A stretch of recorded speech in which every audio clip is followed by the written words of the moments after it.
마태복음 1장 1절 다시 한번 읽어드립니다. 아브라함과 다윗의 자손 예수 그리스도의 계보라. 아멘.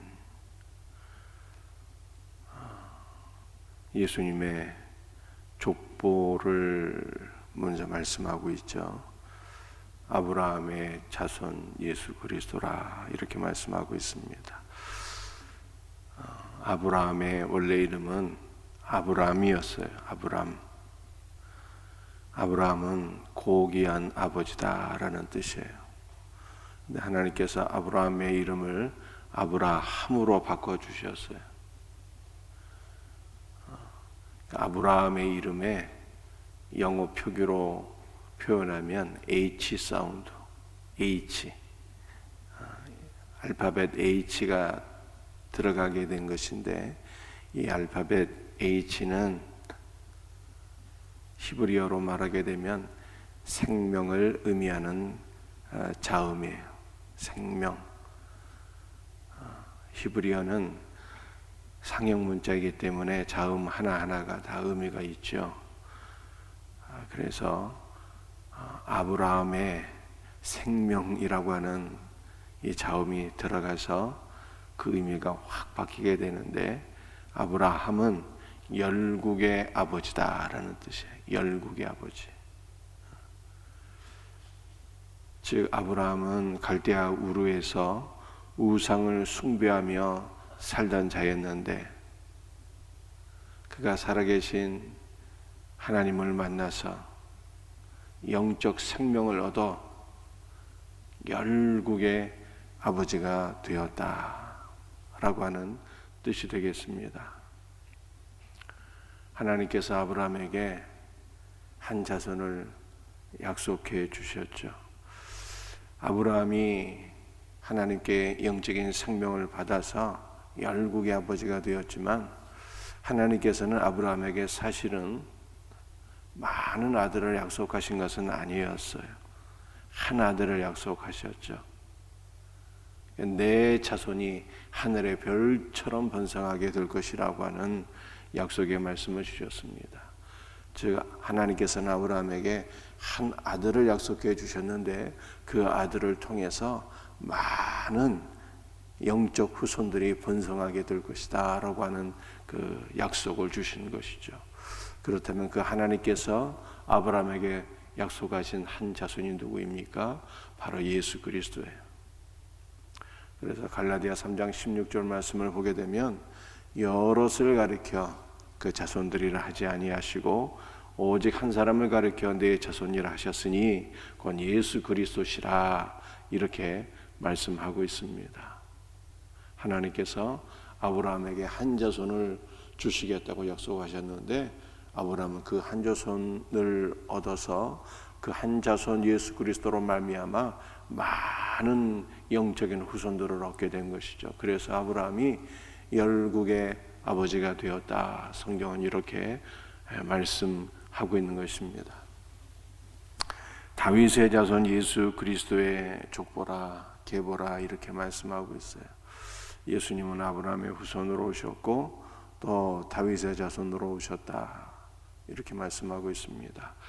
여러분들, 다윗은 사랑받는 자라고 하는 뜻입니다. 하나님께서 다윗을 너무너무 사랑하셨어요. 그런데 사실은 인간적으로 보게 되면 다윗은 사랑받을 만한 일을 많이 한 것은 아니었어요. 오히려 보통의 사람들보다 더 나쁜 짓을 많이 했죠.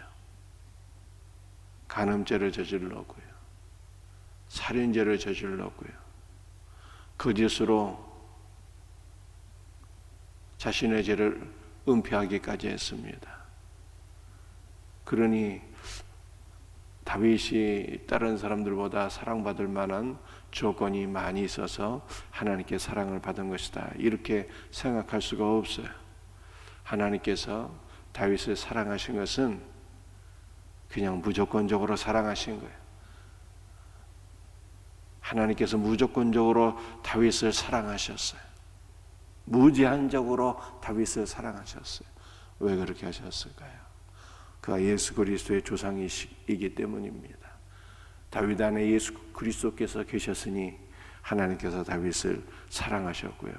우리 안에도 예수 그리스도가 계시니 하나님께서 우리도 무조건적으로 우리를 사랑하시는 것을 믿으시길 바랍니다.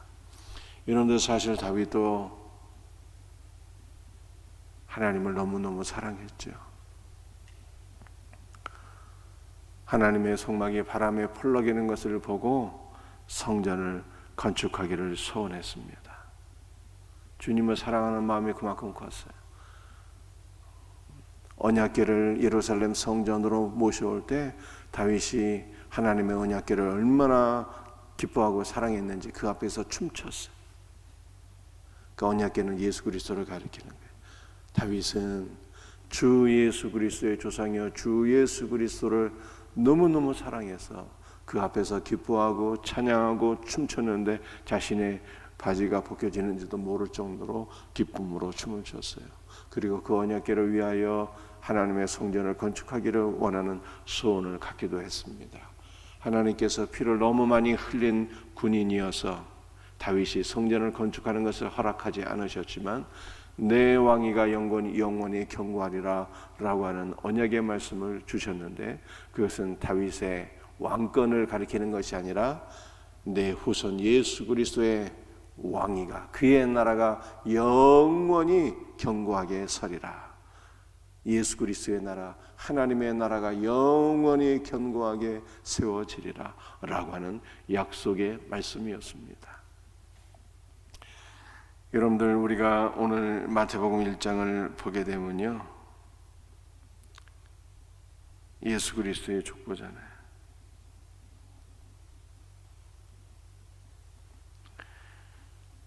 17절에 이렇게 말씀하고 있습니다. 그런즉 모든 대수가 아브라함부터 다윗까지 14대요 다윗부터 바벨론으로 사로잡혀 갈 때까지 14대요 바벨론으로 사로잡혀 간 후부터 그리스도까지 14대더라. 족보로 계산하는데 14대 이렇게 계산하고 있어요. 그런데 여러분들이 이 족보에 나온 사람들을 한 명 한 명 다 이렇게 카운트해 보세요. 14명이 아니에요. 그런데도 17절에는 14대라고 그냥 딱딱 명시를 하고 있어요. 여러분들, 마태는 이 세리잖아요. 직업이 세리 출신이에요. 숫자에 민감한 사람입니다. 그럼에도 불구하고 14명이 아닌데 14대 이렇게 얘기하고 있어요. 왜 그랬을까요? 성경이 오류가 있는 것도 아니고 마태가 숫자에 무지한 사람이어서 그런 것도 아니고요. 일부러 그렇게 표기를 한 거예요. 14대. 왜 그렇게 표기를 했는가 하면은 예수님이 다윗의 후손인 것을 강조하기 위함이에요. 여러분들이 이 다윗이 히브리어잖아요. 히브리어는 자음 하나하나가 상형의 의미가 있기도 하지만 자음 하나하나가 또 각각 숫자를 갖고 있어요. 그래서 이 다윗이라고 하는 단어에 부여된 숫자는요 14예요. 14. 그래서 예수님이 다윗의 후손이라는 것을 강조하기 위해서 14대 이렇게 말씀을 한 것입니다. 예수님이 다윗의 후손인 걸 강조하고 있어요. 하나님은 너무너무 사랑해서, 그래서 예수를 너무너무 사랑해서 그 앞에 춤추며 하나님의 성전을 짓기를 소원했던 그 다윗의 후손으로 예수님이 오셨다. 이렇게. 여러분들, 구약 성경에서 다윗은요 하나님께 사랑받는 자임과 동시에 선한 목자예요. 선한 목자. 하나님께서 예루살렘을 징계하실 때 다윗이 하나님께 이렇게 말씀드리지 않았습니까? 하나님, 죄를 지은 것은 저희인데 어찌하여 하나님께서 이 백성들을 치십니까? 차라리 저와 저의 집을 치시고 이 백성들을 용서하소서. 이렇게 백성들을 위해서 기도하던 선한 목자였어요. 그래서 예수님께서 다윗의 후손으로 오신 것은 이스라엘의 선한 목자, 아니 우리 모두의 선한 목자로 오셨다라고 하는 것을 강조하고 있는 거예요. 그래서 성경은 예수님께서 아브라함과 다윗의 후손 돌아오셨다. 이렇게 말씀하고 있는 것입니다. 3절 말씀을 봅시다. 유다는 다말에게서, 또 5절 살몬은 라합에게서, 보아스는 룻에게서, 6절 다윗은 우리 아내에게서. 여러분들 성경에는요, 그 여자의 이름은 잘 기록하지 않아요. 그래서 누가복음을 보게 되면은 예수님의 족보가 또 나오게 되는데, 누가복음에는 심지어는 예수님의 모친 마리아의 이름도 나오지가 않습니다. 원래 이스라엘 유대인들의 족보에는요, 여자분들의 이름은 기록하지 않는데요. 그럼에도 불구하고 이 마태복음은 흔히 얘기하기를 유대인들을 위한 복음이라 이렇게 얘기하잖아요. 그래서 구약 성경을 많이 인용해요. 유대인들이 구약 성경만을 믿기 때문에. 그러한 마태복음에서 마태가요, 예수님의 족보를 쭉 설명하면서 여자분들의 이름을 4명이나 거론하지 않습니까? 4명. 그런데 이 4명의 여자분들이요, 보통 여인들이 아니었어요. 긍정적으로 보통이 아니라 부정적으로 보통이 아니었다는 뜻이에요. 여러분들, 다말이라고 하는 것은요, 이 4명의 다 이방 여인들이었어요. 다말은 아람 출신의 그 여성인데,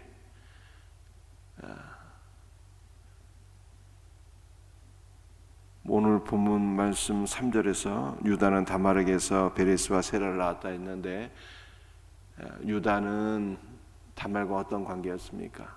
시아버지야, 시아버지. 다말은 자기 남편이 죽은 이후에 시아버지를 유혹해 갖고요, 시아버지를 통해서 2 아들을 낳았어요. 이방 여인이면서도 근친상간을 한 거예요.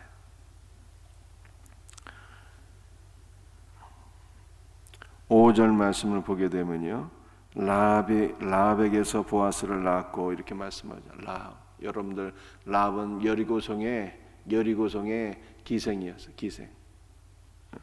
지금 라합은 가나안 족속이었어요. 가나안 족속이었고 여리고성의 기생이었는데, 원래 의미는요, 창녀라는 뜻이에요. 창녀. 룻은요, 모압 여인이잖아요. 룻은 모압 여인인데 과부였어요. 과부. 여러분들, 성경에서 과부는요, 가장 가난하고 비천한 사람을 가리키는 거예요. 그 다음에 6절에 우리아의 아내는 밧세바잖아요. 밧세바. 여러분들, 밧세바는 헷족속이었고요. 다윗을 유혹한 간음죄를 저질러서 아들을 낳게 되잖아요. 솔로몬을 낳았어. 그러니까 이 여인들 4명이 다 공통점이 이방 여인들이었고 다 이방 죄인이, 한마디로 말해서 다 이방 죄인, 이방인들이었고 죄인이었고 가장 가난하고 천한 사람, 이러한 공통점을 갖고 있어요. 이방 죄인들. 그러므로 우리 예수님은 누구를 위해서 이 땅에 오셨는가? 우리 예수님은 이방인들을 위하여, 죄인들을 위하여 이 땅에 오신 우리의 구원자가 되신다라고 하는 것이 예수님의 족보에서 나온 영적 메시지인 것입니다. 우리 예수님께서 이방인들과 죄인들을 위해서 이 땅에 오셨기 때문에 우리 모두가 이방 죄인들이잖아요.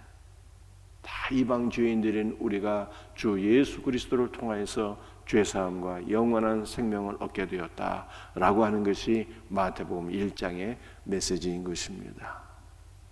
오늘 이 새벽에도 이방 죄인들 곧 우리를 위해서 이 땅에 오신 우리 구주 예수 그리스도를 기억하며 주님을 묵상하며 주님을 찬송하며 주 예수 그리스도로 충만해질 수 있는, 그리스도의 생명으로 충만함을 받을 수 있는 우리 복된 성도들이 다 될 수 있기를 주 예수 그리스도의 이름으로 축복합니다. 기도하시겠어요?